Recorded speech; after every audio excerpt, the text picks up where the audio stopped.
வீரரா செல்வம் போல் சேர்கவே என் ஆசான் வீரராக இருக்க போவேன். வணக்கம். சாவை வென்ற சனாதனம் என்ற வரிசையிலே என்று மேல்நாட்டினருடைய ஒரு கேள்வி. அதாவது, நாங்கள் அசைவ உணவை மதத்தின் அடிப்படையிலே கூடாதுங்கிறோம் அல்லது குறைவாக சாப்பிட சொல்கிறோம் என்றால் அது ஜீவகாருண்யம், உயிர்கொலை சம்பந்தப்பட்டது என்று சொல்லுகிறீர்கள். ஆனால் தாவரங்களுக்கும் உயிர் உண்டு. தாவரங்களுக்கு உயிர் உண்டு என்பது விஞ்ஞானபூர்வமாக நிரூபிக்கப்பட்ட ஒரு உண்மை. உங்கள் மதமே அப்படி சொல்லுகிறது. நெல்லாய் பிறந்து புல்லாய் பிறந்து என்றெல்லாம் பாட்டுக்கள் இருக்கின்றன. அப்படி இருக்கிற போது உங்களுக்கு தாவர இனத்தின் மீது அப்படி ஒரு அலட்சியம் மத ரீதியாக எப்படி வந்தது, ஏன் வந்தது?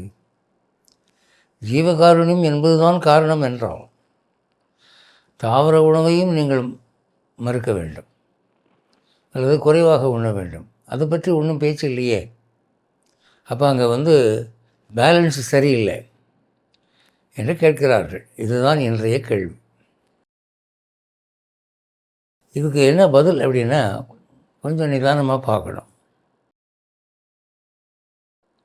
இந்த தாவரங்களுக்கு உயிர் இருக்குது, உணர்வு இருக்குங்கிறது இந்து மக்களுக்கு தெரியாதா? அது ஒரு கேள்வியாக இருக்கிறது. அப்படி இல்லை.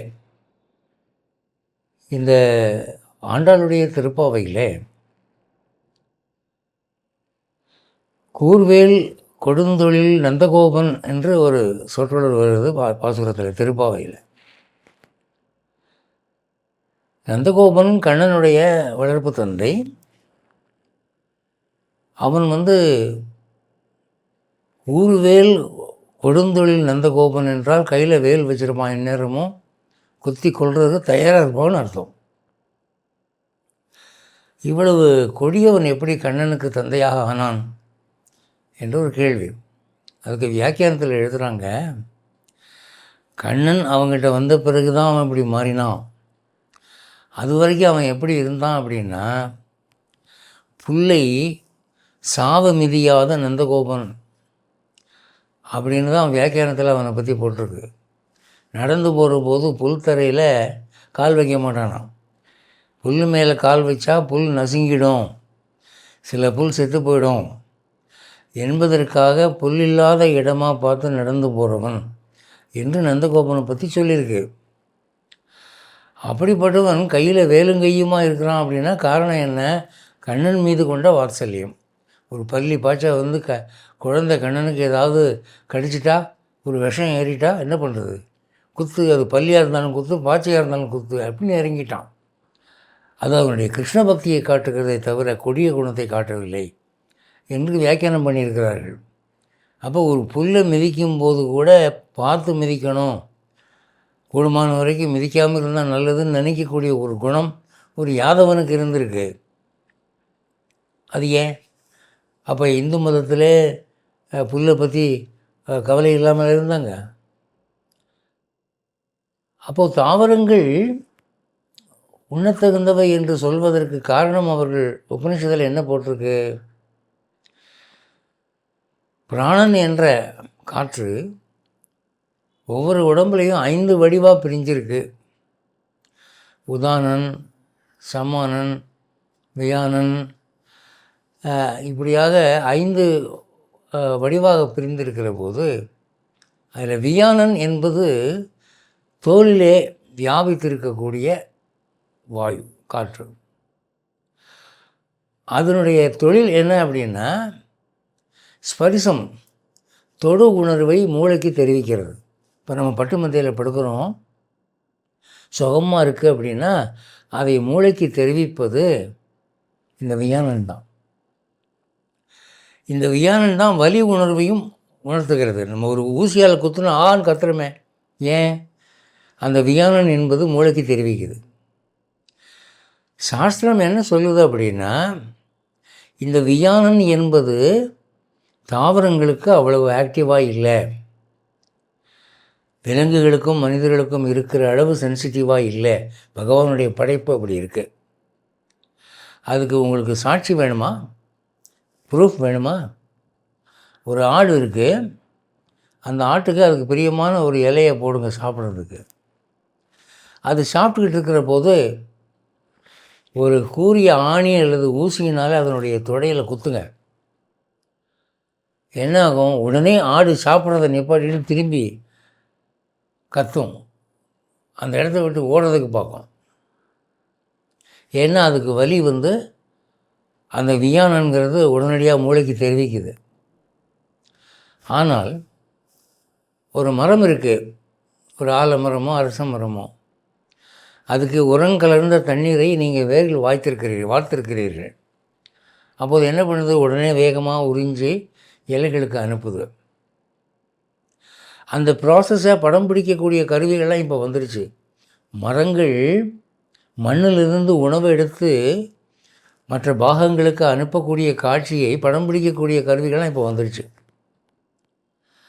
இப்போ நான் என்ன சொல்கிறேன், ஒரு உரங்கலந்த நீரை ஒரு மரமானது உறிஞ்சி கொண்டிருக்கிற போது, அதாவது சாப்பிட்டு கொண்டிருக்கிற போது, அந்த மரத்தினுடைய ஒரு பகுதியான ஒரு கிளை அல்லது ஒரு இலை, அதை நீங்கள் வெட்டுங்க. அதை வெட்டின உடனே அந்த மரம் சாப்பிட்றத நிறுத்திடுதா? அந்த இடத்த விட்டு ஓட பார்க்குதா? இல்லை. ஒரு பக்கம் அதுக்கு வெட்டப்பட்டாலும் அது அதனுடைய வேலையை செஞ்சுக்கிட்டு தான் இருக்கும். பூ பூக்கும், காய் காய்க்கும், கனி கனிக்கும். அப்போது தாவரங்களுக்கு உணர்வு உண்டுங்கிறது இப்போ ஜேசி போஸ் அகில உலக ரீதியில் நிரூபிச்சிட்டாரு. ஆனால் அந்த உணர்வு எவ்வளவு சென்சிட்டிவாக இருக்குன்னா, மெயின் சிஸ்டத்தை பாதிக்கிற அளவுக்கு இல்லை, ஓரளவு தான் இருக்குது. அதை வச்சு தான் தாவரங்கள் இசை கேட்கிறது அப்படின்லாம் சொல்கிறாங்க. வெயிலுக்கு வாடுது, அதுக்கு உணர்வு இருக்குன்னு. இருக்குது. தாவரங்களுடைய வியானன் தொடு உணர்வை உணரக்கூடிய சக்தி மிகுந்த குறைந்த அளவில் இருக்கிறது. அதனால் தாவரங்களை நீங்கள் சாப்பிடலாம். அதில் கூட தேவைக்கு மிஞ்சி அதை வெட்டாதீங்க என்று தான் சொல்லுது. இந்த ஆராய்ச்சியெல்லாம் உபனிஷதங்கள் பண்ணியிருக்கே. இவங்க நம்ம நாட்டில் தாவர ஆராய்ச்சி ரொம்ப பண்ணியிருக்கிறாங்க. ராமனுக்கு பிரியமான பொழுதுபோக்கு என்னென்னா, 2 வித்தியாசமான மரங்களை இணைத்து புதிதான ஒரு மரத்தை உருவாக்குவது என்பது ராமனுக்கு பிரியமான ஒரு பொழுதுபோக்கு, பொட்டானிக்கல் ஹாபி என்று பார்க்குறோம். ராமாயணத்தில் போட்டிருக்கு. அப்போ தாவரங்களை பற்றி அவங்க ரொம்ப கவனமாக இருந்திருக்கிறாங்க. இப்போது ராமாயணத்தில் ஒரு இடத்துல வருது, ராமன் சரணாகதியினுடைய அருமையை விளக்கும்போது ஒரு வேடன் களைப்பாக ஒரு மரத்தடியிலே தங்குகிறான்.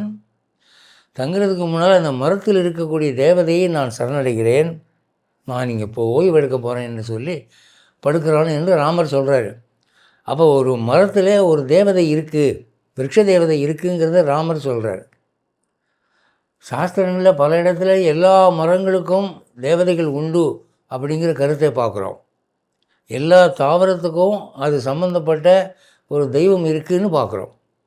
அதனால தான் நீங்கள் மூலிகையை பறிக்க போகிற போது மஞ்சள் நூல் கட்டி, காப்பு கட்டி, அதுக்குரிய ஸ்லோகத்தை சொல்லி அப்புறம் தான் பிடுங்கணும். இப்போ துளசியை சில குறிப்பிட்ட கிழமைகளில் பிடுங்கக்கூடாது, அது அந்த தேவதைக்கு வருத்தத்தை தெரிவிக்கும்.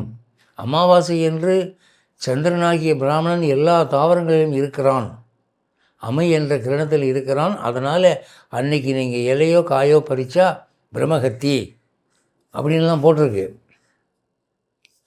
அப்போது அந்த மரத்திலே அவன் சரணடைந்ததுனாலே அந்த மரத்திலே கூடு கட்டி வாழ்ந்து கொண்டிருந்த புறா ஒரு நெருப்பு வளர்த்து அந்த புறாவானது நெருப்பில் விழுந்து என் சதையை இந்த வேடனை சாப்பிடட்டும், ஏன்னா எங்கள் வீட்டுக்கு வந்திருக்கான் விருந்தாளியா, எங்கள் வீட்டு இந்த விருட்ச தேவதையை சரணடைஞ்சிருக்கிறான், அப்போ we must give him some food என்று நெருப்பு மூட்டி தன்னுடைய சதையை அவனுக்கு வழங்கினதாக ராமர் அந்த கதையில் சொல்கிறார்.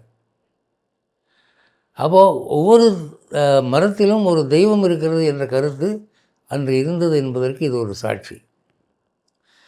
அது மட்டும் இல்லை, நீங்கள் கோவில்களுக்கு போனீங்கன்னா ஒவ்வொரு கோவில்லையும் ஒரு ஸ்தல விருட்சம்னு ஒன்று இருக்குதுங்க. அந்தந்த திவ்ய சேத்திரத்தில் அது சைவமாக இருந்தாலும் சரி, வைணவமாக இருந்தாலும் சரி, இன்னென்ன காரணத்தினால இந்த கோவிலுக்கு ஸ்தல விருட்சம் வாழை மரம் அல்லது வில்வ மரம் அல்லது தென்னை மரம் அல்லது புளிய மரம், ஏதாவது ஒரு மரம் இருக்கும். அந்த மரத்துக்கு பூஜை உண்டு, அதுக்கு நைவேத்தியம் உண்டு. அப்போ அந்த அளவுக்கு ஒரு மரத்தை மதிக்கக்கூடிய மனப்பான்மை இந்தியனுக்கு இருந்திருக்கிறது. இப்போ ஒரு முறை நான் மேல்மருவத்தூருக்கு ஒரு நண்பருக்கு துணையாக போயிருந்த போது, அங்கே பங்காரடிகளால் ஒரு பக்தனை பார்த்து உரிமையோடு கண்டிக்கிறார்.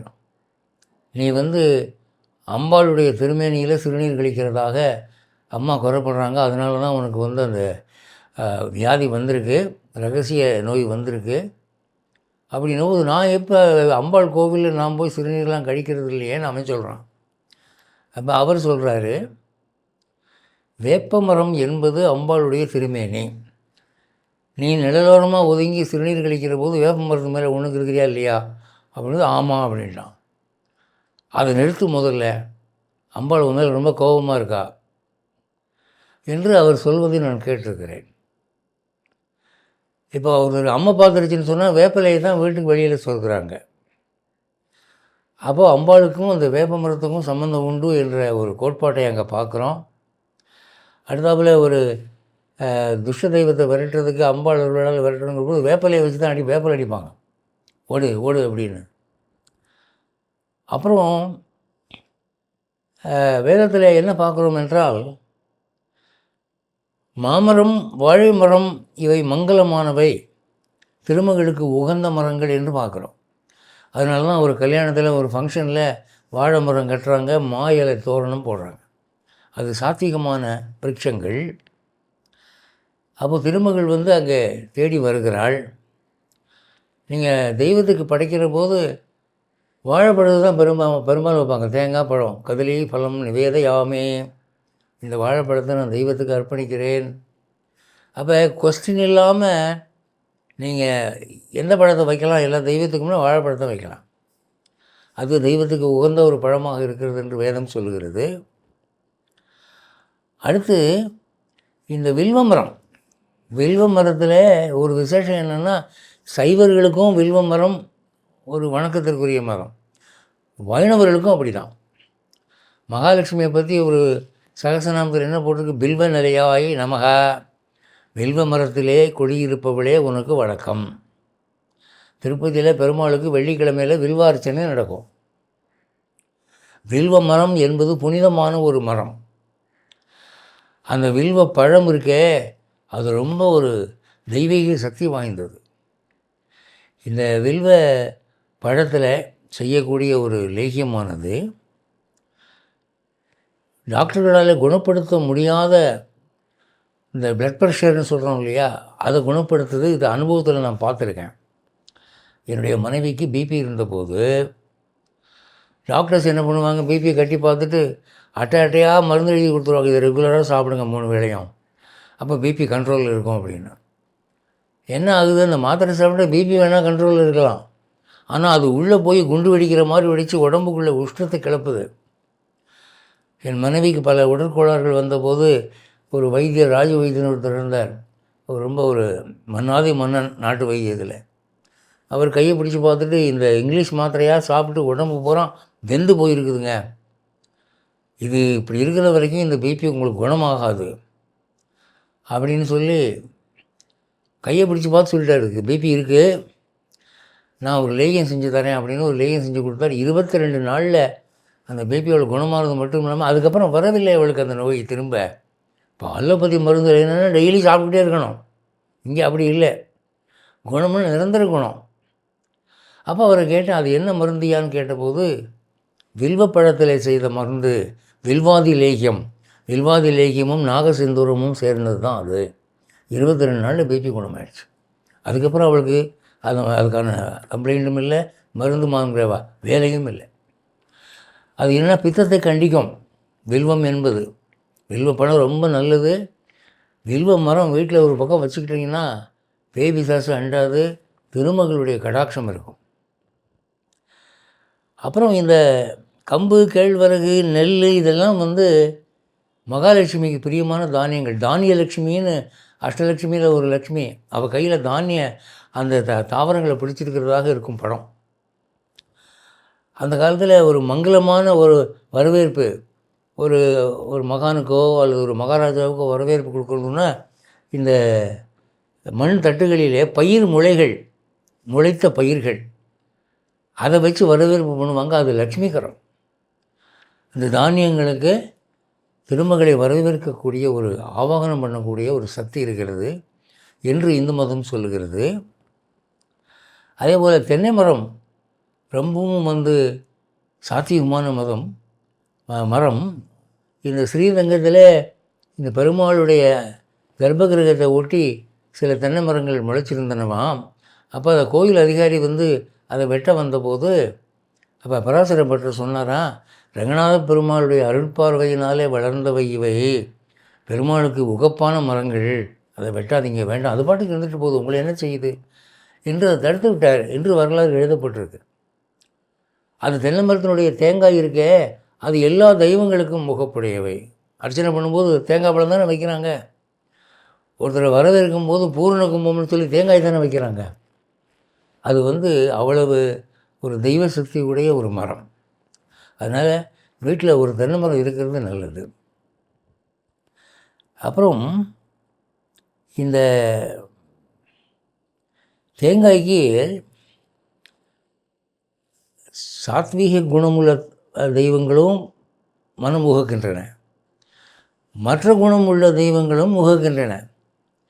தேங்காய் உடைச்சா எல்லா தெய்வமுமே விருப்பமாக அதை சாப்பிடுதுன்னு ஒரு ஆச்சரியமான கூற்றுங்க. அந்த காலத்தில் ஒரு திரைப்படம் வந்தது, திருவருட்செல்வர் என்ற ஒரு திரைப்படம். அதில் மன்னவன் வந்தானடின்னு ஒரு பாட்டு. அந்த பாட்டில் பரதநாட்டிய முதிரைகள் பிடித்திருக்கக்கூடிய பல சிற்பங்களுக்கு முன்னால் நடிகை பத்மினி அதே மாதிரி அபிநயம் பிடித்து ஆடுறதாக ஒரு சீன். அதில் ஒரு குறிப்பிட்ட ஸ்டேஜில் அந்த நடிகைக்கு சில அபிநய முதிரைகள் வரல. திரும்ப திரும்ப நட்டுமன்னார் சொல்லி கொடுத்தோம், அது ட்ரை பண்ணால் அது வரல.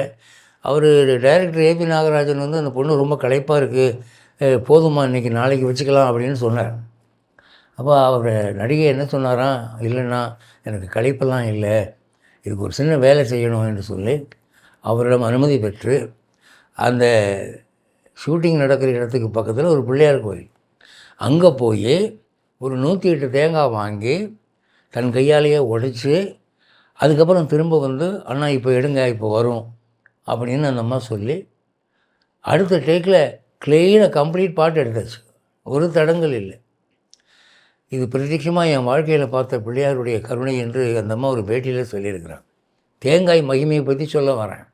பிள்ளையாருக்கு தேங்காய் உடைச்சா என்ன ஆகுதுங்கிறத நடைமுறையில் நம்ம பார்க்குறோம். அடுத்து நெல்லிமரம்.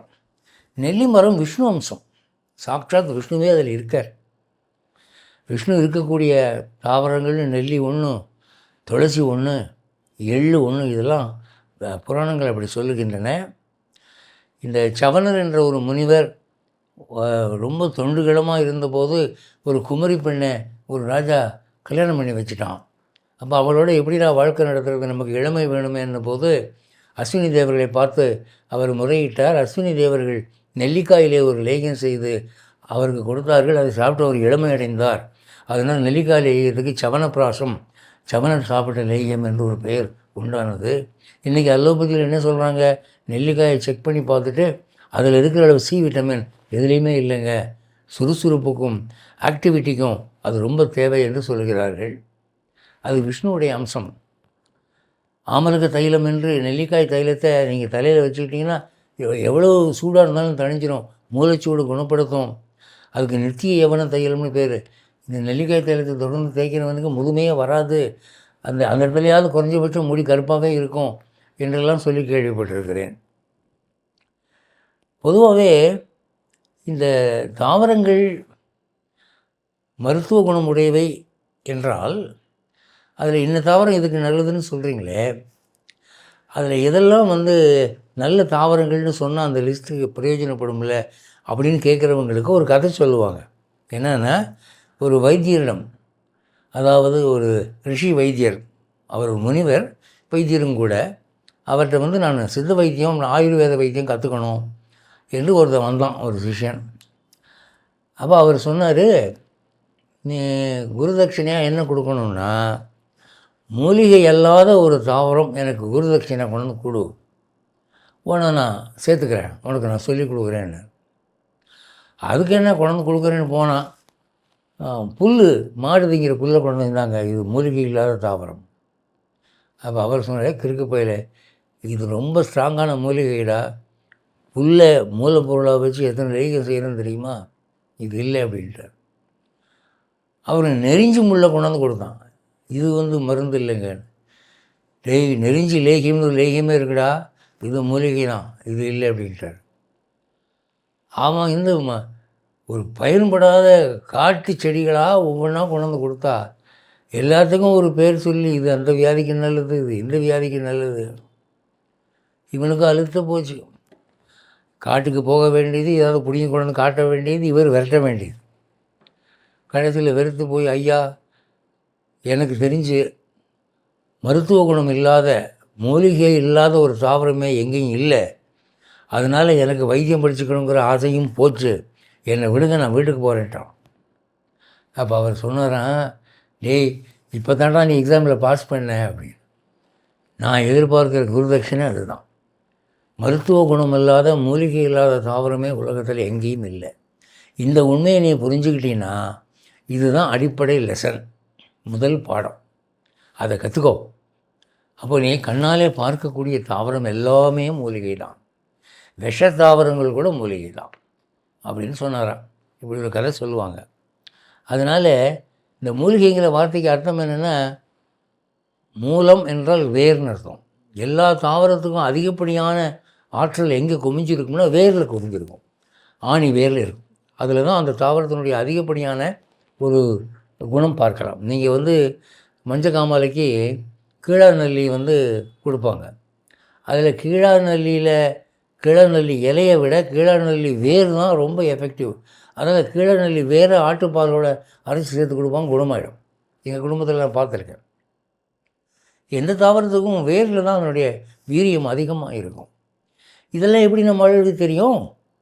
தாவரங்களை பற்றி கேவலமாக நினைக்கிறான், இந்துன்னு சொல்கிறீங்களே, அப்படி நினைக்கக்கூடியவனாக இருந்தால் இந்த ஆராய்ச்சியெல்லாம் அவன் எப்படி பண்ணான்? ஒவ்வொரு தாவரத்துக்கும் பேர் மூலிகைன்னே வச்சான். மூலிகைனா வேரில் சக்தி உடையதுன்னு அர்த்தம். அந்த தாவரங்களில் சில தாமசமான தாவரங்கள் இருக்குது. பனைமரம் இருக்குது.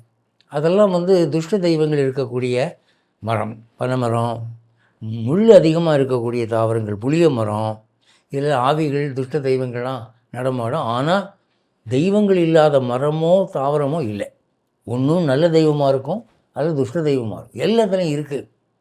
அதனால தான் வந்து ராத்திரியில் 12 மணிக்கு மேலே ரோட்டில் தனியாக போனால் ஒரு புளிய மரத்துலேருந்து பேய் வந்து அடித்தது அப்படின்னு நம்ம கதை படிக்கிறோம். இதில் எள்ளு வந்து விஷ்ணுவனுடைய திருமேனியிலிருந்து உற்பத்தியானது. அதனால் எள்ளிலிருந்து எடுக்கப்பட்ட நல்லெண்ணெய் இருக்குது, ஜிஞ்சிலி ஆயில். அதில் எண்ணெய், அந்த எண்ணெயை விட்டு நீங்கள் விளக்கரிச்சிங்கன்னா விஷ்ணுவுக்கு மிக உகப்பானது. அதுக்கு ஈக்குவலாக ஒன்று சொல்லணும்னா பசு நெய் தான். எள்ளு அல்லது பசு நெய், இது 2 தான் பெருமாளுக்கு மிக உகந்தது. அப்புறம் அந்த தாவரங்கள் நடக்கிறது இல்லையே தவிர, ஒரு இடத்துலே நிற்கிறதே தவிர, அவற்றுக்கு உணர்வுகளும் எண்ணங்களும் உண்டு அப்படிங்கிறத பல இடங்களில் பார்க்குறோம்.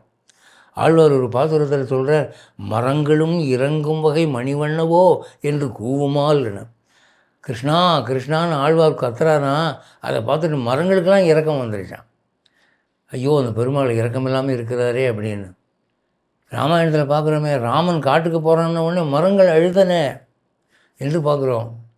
ராமர் இருந்தபோது மகிழ்ச்சியினாலே எல்லா மரங்களும் எல்லா சீசன்லேயும் எல்லா பழமும் கொடுத்துட்டான். இப்போ மே மாதம்னா மாம்பழம் கிடைக்கும் சாதாரணமாக, ஆனால் ராமன் ஆட்சியில் எல்லா மாதமும் மாம்பழம் கிடைக்கும். அப்படி பார்த்தோம். இந்த அபிஷேகம் பண்ணும்போது பல வகையான அபிஷேகம், தேன் அபிஷேகம், தயிர் அபிஷேகம், நெய் அபிஷேகம், பால் அபிஷேகம்லாம் பண்ணுறாங்க, சந்தன அபிஷேகம்லாம் பண்ணுறாங்க. அதில் அன்ன அபிஷேகம்னு ஒன்று உண்டுங்க. அன்னம் என்றால் சாதம். அந்த சாதத்தால் அபிஷேகம் பண்ணினா அதுக்கு பலன் ரொம்ப சொல்லியிருக்கு. ஏன்னா சாலி அன்னம், அதாவது அரிசி சாதம் என்பது தெய்வத்துக்கு மிகவும் உகந்தது. நீங்கள் பெருமாளுக்கு வைக்கிற போது பார்த்தீங்கன்னா சர்க்கரை சாதம், அக்கார அடிசில், புளி சாதம், தயிர் சாதம், இதுதான் பிரதானமாக சொல்லுவாங்க. இவர் ஆண்டாள் வந்து சிந்தூர செம்பொடி பதிகத்தில் என்ன சொல்கிறார், 100 தடா அக்கார அடிசில், நான் சக்கரை பொங்கல் 100 கணக்கில் வைக்கிறேன் உனக்கு செஞ்சு அப்படின்னு. அப்போது வடக்கே கோதுமை பிரதானமான உணவாக இருக்கக்கூடிய அந்த பிரதேசத்தில் கூட சில யாகங்களுக்கு சாலி அன்னம் தான் சொல்லப்பட்டிருக்கு, அரிசி சாதம் வேணும் அப்படின்னு சொல்லியிருக்கு. ஸோ இந்த அன்ன அபிஷேகம் என்பது தெய்வத்துக்கு மிகவும் உகந்தது என்று பார்த்திருக்கிறார்கள். அதனால் இவங்க அசைவம் சாப்பிடாதீங்க, சைவம் சாப்பிடலாம் அப்படின்னு சொல்லும்போது தாவரங்கள் அல்லது பழங்களுடைய உணர்வுகளை, வலி உணரக்கூடிய ஆற்றலை அவங்க இக்னோர் பண்ணிட்டாங்க, தாவரங்களுக்கு கொடுமை பண்ணிட்டாங்கங்கிறது தவறான கருத்து. தாவரங்களுடைய பெருமையை அவர்கள் நன்கு அறிந்திருந்தார்கள். பழனிக்கு போனால் பஞ்சாமிர்தம்னு சொல்கிறாங்க. பஞ்சாமிர்தம் என்ன, 5 வகையான பழங்களுடைய சேர்க்கை தான் அது. பழங்கள் பகவானுக்கு ரொம்பவும் பிரியமானது. சபரி வந்து ராமருக்கு பழங்களை தான் கொடுத்தார். பழங்களை வேண்டாம் என்று சொல்லக்கூடிய தெய்வம் எதுவும் இல்லையே. ஆகவே இந்த தாவரங்களுக்கு இந்து மதம் கொடுக்கிற அளவு ஒரு ரெக்கக்னிஷன் உலகத்தில் எந்த மதமும் கொடுக்கவில்லை என்பதை நான் ஆதாரபூர்வமாக சொல்ல முடியும். ஏன்னா இவன் ஒரு இந்து மதம், அதில் இருக்கிற சாஸ்திரங்கள் தாவரங்களுக்கும் மரங்களுக்கும் சொல்லக்கூடிய கொடுக்கக்கூடிய ஒரு மதிப்பு இருக்கே, அது மற்ற மதங்களில் இருக்குது. மற்ற மதங்களையும் ஓரளவு இருக்குது. சில விதமான தாவரங்களுக்கு அவங்க மரியாதை கொடுக்குறாங்க, நான் இல்லைன்னு சொல்ல. ஆனால் இங்கே அதிகமாக இருக்குது. அது இந்து மதம் நம்பர் 1 சொல்ல முடியும். ஆகவே இந்து மதம் தாவரங்களை புறக்கணித்து விட்டது, தாவரங்களின் உணர்வுகளை புறக்கணித்து விட்டது என்பது தவறான கருத்து என்று கூறி விடைபெறுகிறேன். மீண்டும் அடுத்த சனிக்கிழமை சந்திப்போம். ஜெய் ஸ்ரீமன் நாராயண்.